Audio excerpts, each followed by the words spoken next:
Hi everyone. Today we're going to talk about the shape of covalent molecules using something called VSEPR theory. Now VSEPR stands for valence, shell, electron, pair, repulsion. And we use VSEPR theory in order to predict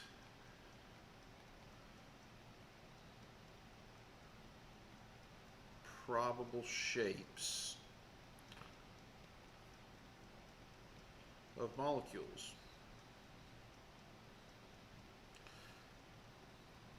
Based on repulsions of electron groups / pairs. So what this means, as two atoms join together in a molecule, in a covalent molecule, they're going to share those electrons, okay? Now, if another atom comes along, because those pairs of electrons, they have negative charges, they're going to be just like poles of a magnet that are similar, okay? Opposites attract on a magnet, but like charges repel. So in an atom, those pairs of electrons are actually going to get as far apart from each other as possible. And as we add more and more atoms to a molecule, then the shape of the molecule actually starts taking place. Okay, so the first thing we need to discuss is how do we define an electron group or an electron pair? Well, you can have one lone pair, you can have one single bond, you can have one double bond, one triple bond, or one unpaired electron. Now, it's not so much that these things have the same energy values, but when we're talking about repulsions, all of these are equivalent. Excuse me, Ian. All of these are equivalent to each other. Like I said, not necessarily energy-wise, but when we're talking about the repulsions and the shapes of the molecules, each one of these is equal to another, okay? So we're going to talk about 6 types of shapes. And by no means is this all of them, but we're going to discuss 6 in this class. Okay, the first type is going to be a linear. Second type is going to be trigonal planar.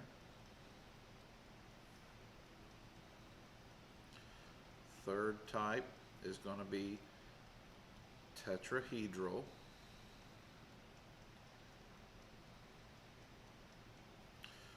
Fourth type is going to be pyramidal. Fifth type is going to be a bent molecule. And the sixth type is going to be trigonal bipyramidal. Now, knowing how many electron groups are in a molecule will tell you the shape. So a linear molecule can have 1 or 2 electron groups. Trigonal planar can have 3 electron groups. Tetrahedral, pyramidal, and bent are all going to have 4 groups, but they're going to be varying in between. Okay, for instance, tetrahedral might have 4 single bonds. Pyramidal will have 3 single bonds. Bent might have 2 single bonds, and we'll go over those just in a few minutes. And trigonal bipyramidal has 5 electron groups. All right, so let's look at each one of these shapes and see what we can discover here. Linear, we're going to go with carbon dioxide first. Now, this particular molecule has two groups, okay?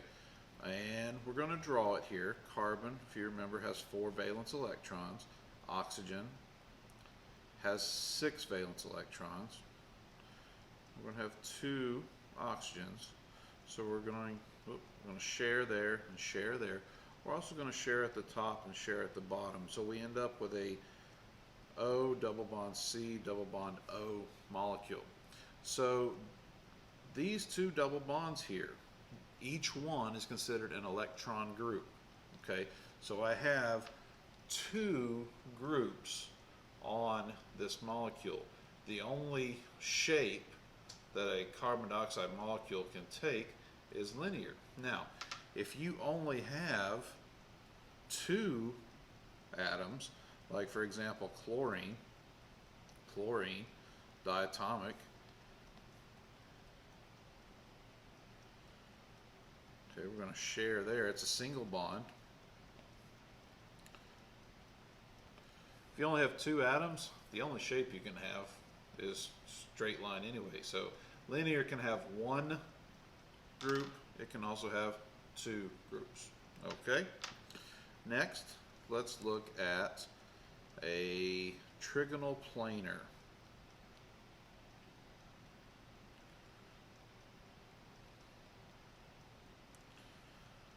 All right. I'm going to use boron trichloride. Now, boron is actually one of those atoms that can break the octet rule, and you don't need, or it doesn't need 8 electrons in its valence shell. It only needs 6. But I'll show you another one that does have 8. So each one of these chlorines will come together to make this very specific shape, and what you get are exactly 120 degrees across. Okay, here to here, here to here, here to here. They're all spaced out equally, and that's where the repulsion comes into play. As another atom comes along to join, these are going to push apart as much as possible.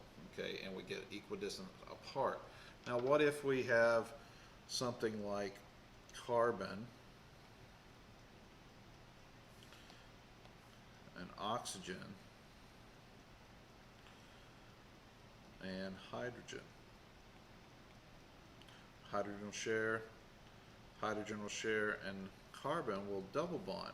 We still end up with this trigonal planar shape. It just so happens that the top is a double bond. Okay, so this is still one group, even though it's a double bond. So I got 1, 2, 3 groups, 120 degrees between each of the atoms. Okay. Next, we're going to talk about tetrahedral.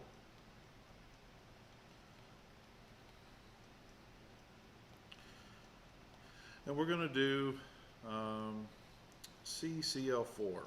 So again, carbon has 4 valence electrons. Chlorine has 7. So as we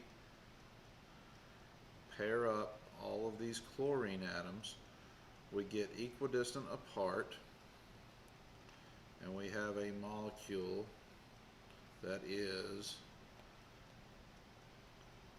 90 degrees, 90 degrees, 90 degrees, 90 degrees. Okay, so we have a molecule that looks like this, right? Well, there's a problem with this. Even though these have spread out equidistant, this, you got to think 3-dimensionally. This is not equidistant. This is 180 degrees. So they're not pushed as far apart from each other as they possibly can. And what ends up happening is we end up with a shape that looks like this. No matter how you turn this molecule, it's always going to be in this exact formation. So you have to think 3-dimensionally. All right. Now, our attempt at trying to draw this 3-dimensionally is we use triangles. So So the triangles will represent into and out of the page, okay? And each one of these angles is 109.5 degrees. So between every single atom here on the outside is 109.5 degrees, okay? Next, we're going to talk about pyramidal.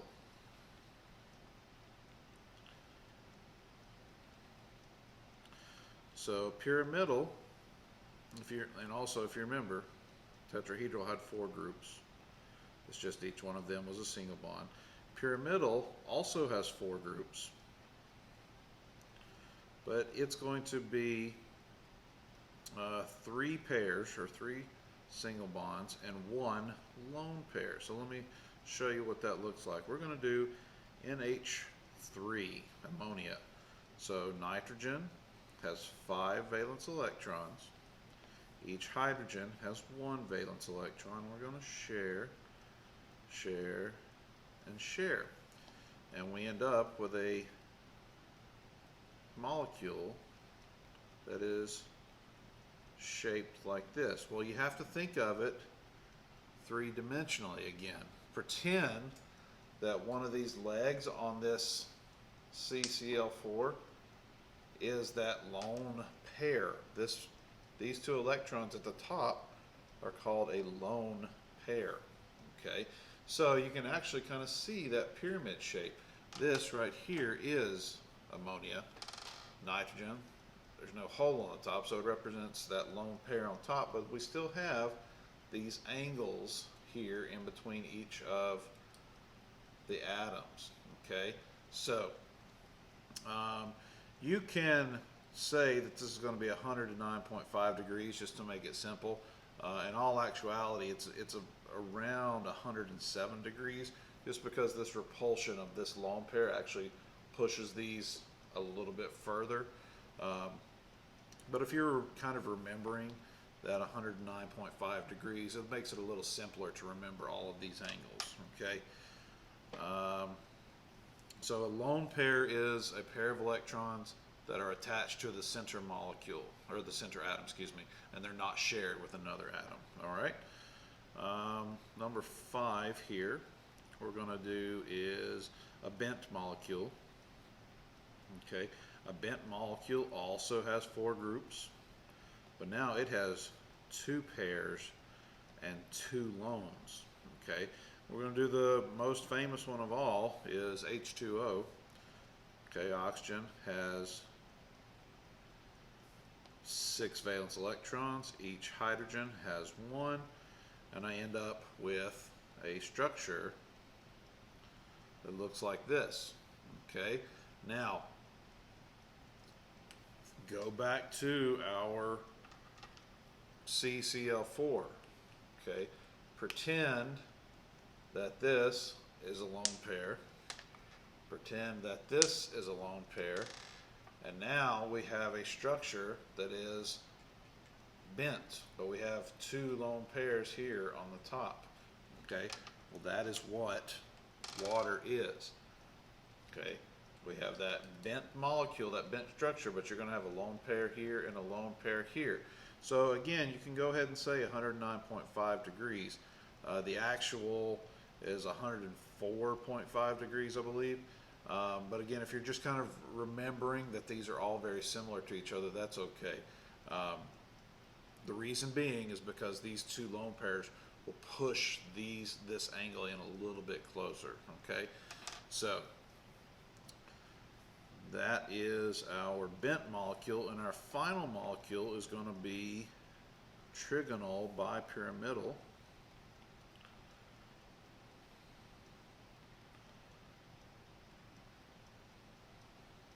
Excuse me.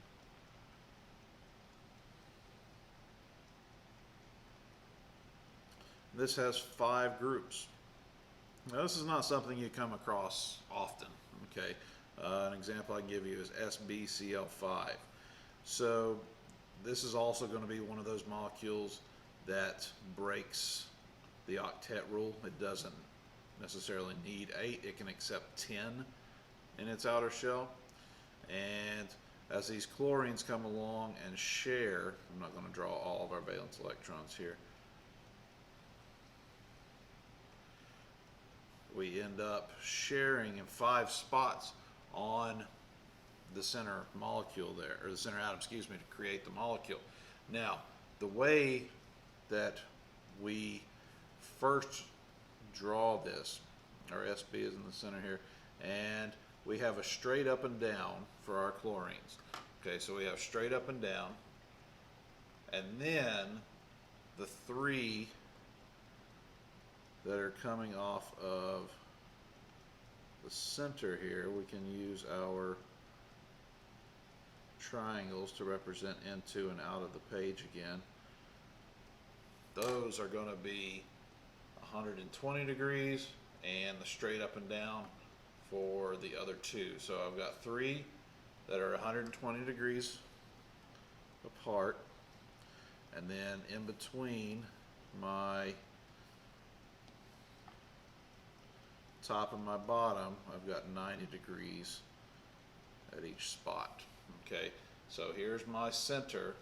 Okay, I've got my 120 degrees here, and then all the way through my top and the bottom, 90 degrees and 90 degrees. Okay, now there are more shapes. For example, this is called an octahedral. It's a very symmetrical molecule. Every bond angle is 90 degrees. Okay, it has 6 bonding regions. Probably a more famous one is sulfur hexafluoride. Again, breaking the octet rule. Sulfur hexafluoride is an inert gas, and it's about 6 times heavier than normal air, whereas helium is 6 times lighter than normal air, and it's inert. You can inhale it, makes your voice go up. Well, if you inhale sulfur hexafluoride, it makes your voice go down, which is really entertaining to be able to watch. If you ever do that, though, make sure you afterwards take deep breaths and get it out of your lungs, because it's heavy and it settles in your lungs. But the biggest thing is just knowing your electron groups and memorizing some of those angles. So for our linear, it's straight across, so 180 degrees. Our trigonal planar, 3 groups are going to be 120 degrees. Okay, our tetrahedral, those are going to be 4 pairs, 4 groups, so 109.5 degrees. Our pyramidal, one of the top here is a lone pair, so we end up with this pyramid type shape. Again, 109.5 degrees, 107. Bent, we've got a lone pair here and a lone pair here, so we still end up with a bent molecule, 109.5 or 104.5. And then your trigonal bipyramidal, straight up and down, 90, 90, and then 120s all the way in the center there. Okay, and that's about it. Okay, next class we're going to talk about molecular ratios and empirical formulas. Until then, work together, help each other, and make the world a better place. See ya.